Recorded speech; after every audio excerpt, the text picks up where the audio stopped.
Today, we will listen to a short English composition called My School Gym.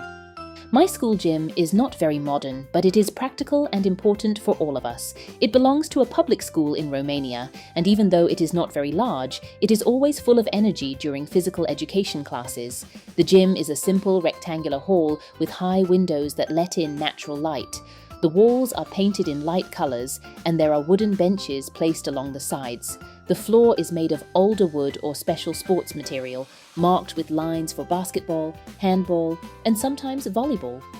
At one end of the gym, there are basketball hoops attached to the wall.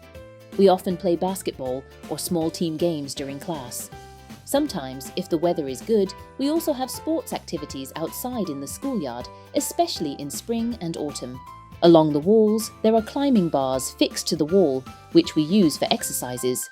There are also mats, balls, cones, and skipping ropes stored in a small equipment room. Our teacher brings out what we need for each lesson and explains the exercises clearly. Next to the gym, there are small locker rooms where we change before class. They are simple but useful. During the lesson, our teacher makes sure that everyone participates and stays safe.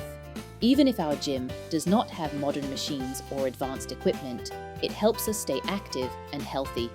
What really matters is not how new the gym looks, but how we use it. In my opinion, the school gym is a place where we learn teamwork, discipline, and the importance of movement in our daily lives.